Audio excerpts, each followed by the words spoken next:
वाले हैं parallel combination के बारे में।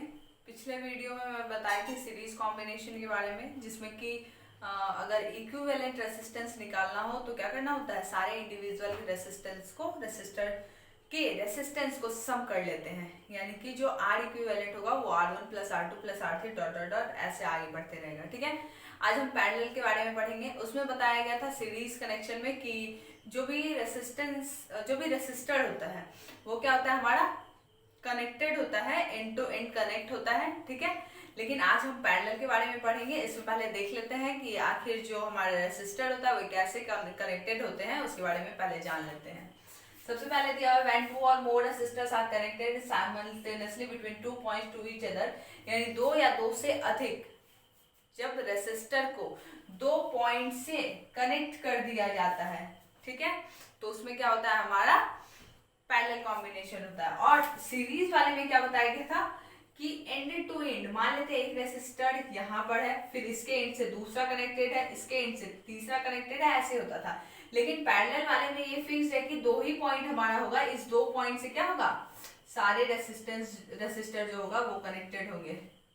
जैसे इस तरीके से, और भी इसमें ऐड हो सकता है, यहाँ से ऐसे और भी बढ़ सकते हैं। ठीक है, यानी कि इसमें 2 पॉइंट फिक्स है, उसी 2 पॉइंट से हमेशा जो रेसिस्टर होगा वो कनेक्टेड होगा। ठीक है, चलिए आगे देखते हैं क्या है। इस तरीके से यहाँ डायग्राम बनाया गया है। यहाँ पे डायग्राम दिया गया है कि एक R1 R2 R3, यानी कि पहला रेसिस्टर, दूसरा रेसिस्टर, तीसरा है। इसका रेसिस्टेंस R1 है, इसका R2 है, इसका R3 है। इससे करंट जो पास कर रहा है वो I1 है, ये इससे जो करंट पास कर रहा है वो I2 है, इससे जो करंट पास कर रहा है वो I3 है। ठीक है, फिर आगे ये हमारा A से एमीटर है, फिर B से वोल्ट मीटर है। ठीक है, की लगा हुआ है और साथ साथ बैटरी है। ठीक है, अब क्या है, इसके कुछ पॉइंट्स के बारे में हम पहले जान लेते हैं। सबसे पहला कि सीरीज कॉम्बिनेशन के बारे में अगर जानते हैं तो सीरीज वाले में हमारा क्या था, जो करंट था वो हमारा क्या होता था, हमेशा सेम होता था, और पोटेंशियल डिफरेंस अलग अलग उसमें होते थे सारे के। और इसमें क्या होता है कि जो करंट होता है वो हमारा क्या होता है, डिफरेंट होता है। यानी कि पहले वाले रेसिस्टर का जो करंट है वो I1 है, दूसरे वाले का I2, ऐसे ही सारे का चेंज होते गया। ठीक है, और दूसरा पॉइंट है कि जो पोटेंशियल डिफरेंस होता है वो हमारा क्या होता है, हमेशा सेम होता है इस कनेक्शन में। ठीक है, 2 पॉइंट दिया गया। सबसे पहला कि जो करंट होगा वो सारे रेसिस्टर्स के अलग अलग होंगे और पोटेंशियल डिफरेंस सारे के क्या होंगे, सेम होंगे। ठीक है, आगे फिर क्या है कि जो R इक्विवेलेंट होगा, यानी रेसिप्रोकल R इक्विवेलेंट का अगर लेते हैं तो वो सारे इंडिविजुअल रेसिस्टेंस के रेसिप्रोकल का सम होता है, इस तरीके से। ठीक है, अब ये सम होते कैसे, यानी कि ये जो फॉर्मूला है ये कैसे यहाँ लाया गया है, पहले इसको हम सॉल्व कर लेते हैं। ठीक है, कि जो R इक्विवेलेंट है वो R1 by R1 plus 1 by R2 plus 1 by R3 के इक्वल कैसे है। ठीक है, सबसे पहला कि अभी जस्ट बताया गया कि पोटेंशियल डिफरेंस सबसे सेम होता है, यानी सारे रेसिस्टर्स का जो पोटेंशियल डिफरेंस होगा वो सेम होगा, करंट सिर्फ क्या होगा, अलग होगा। तो मान लेते हैं कि हमारा जो R1 का करंट होगा वो I1 होगा, R2 का जो होगा वो I2 होगा, फिर वैसे ही R3 होगा। ठीक है, अब अगर I सारे का निकाला जाए, यानी पूरे सिस्टम से जितना करंट पास कर रहा है I अगर निकाला जाए तो वो क्या हो जाएगा, I equals to I1 plus I2 plus I3 होगा। यही होगा ओम्स लॉ के अनुसार, by Ohm's law I is equal to क्या होता है, V बाय R होता है। देयरफॉर I1 क्या होगा हमारा, V बाय R1 होगा, फिर I2 हमारा क्या होगा, V बाय R2 होगा, और I3 क्या होगा हमारे पास, V बाय R3 होगा। अब क्या करते हैं, ये मेन इक्वेशन जो यहाँ था इस पे इसकी वैल्यू पुट कर देते हैं सारे की। तो I क्या है, V बाय R, यहाँ लिख लिया गया V by R is equal to I1 क्या है हमारा, V बाय R1, I2 क्या है, V बाय R2, और I3 हमारा है V बाय R3। इन सब में से V कॉमन आ जाएगा तो V by R is equal to क्या होगा, V1 by R1 plus 1 by R2 plus 1 by R3, इस तरीके से होगा। V हमारा कैंसिल, यानी कि R therefore 1 by R equivalent is equal to क्या होगा, 1 bye R1 plus 1/R2 plus 1/R3। लेकिन सीरीज वाले में क्या होता था, डायरेक्टली R जो होता था, R इक्विवेलेंट, वो हमारा होता था R1 plus R2 plus R3, इस तरीके से। क्लियर है? दोनों कनेक्शन में अंतर यही है कि सबसे पहले जो सीरीज वाला होता था, सीरीज वाले में हमारा क्या होता था, इंड टू इंड, यानी एक रेसिस्टर के इंड दूसरे से कनेक्टेड होते थे, फिर दूसरे के तीसरे से ऐसे कनेक्टेड होते थे। लेकिन जो हमारा पैरेलल वाला है उसमें क्या होता है, 2 पॉइंट फिक्स रहता है, उसी से सारे रेसिस्टर आपस में कनेक्टेड होते हैं। ठीक है, चलिए आज फिर इसी पर कुछ और प्रॉब्लम कर लेते हैं। थोड़ा सा कैसे सॉल्व किया जाएगा न्यूमेरिकल्स को पहले देख लेते हैं।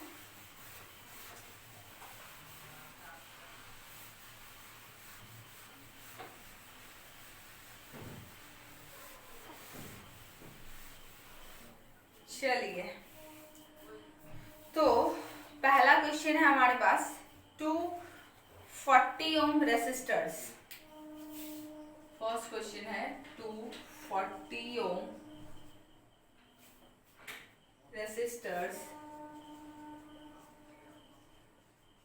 and a 20 ohm resistor are all connected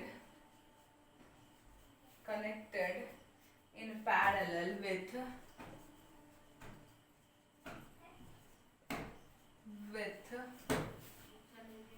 a 12 volt power supply। ठीक है, full stop. Calculate their effective resistance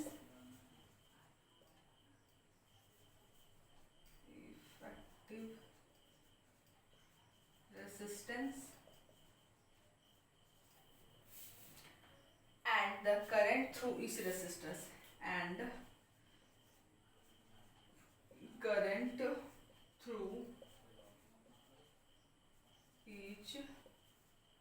resistor. ठीक है, यही क्वेश्चन दिया गया है। सबसे पहले हम क्या कर लेते हैं, डायग्राम बना लेते हैं। यहाँ पे हमारा क्या हो जाएगा, कनेक्टेड होगा, एक बैटरी कनेक्टेड है इस तरीके से। ठीक है, फिर आगे फिर क्या है हमारे पास, यहाँ पर एक रेसिस्टेंस है, रेसिस्टर है, फिर यहाँ पर एक है और फिर यहाँ पर एक और है। ठीक है, पैरेलल है सारे।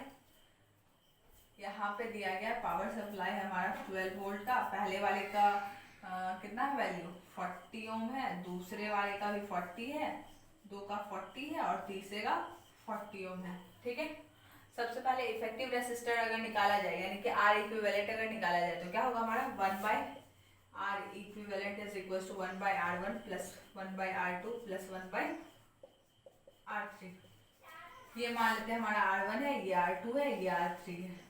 ठीक है, 1/R equivalent is equal to 1/40 plus 1/40 plus 1/20। ठीक है, एलसीएम ले लिया जाए तो हमारा आएगा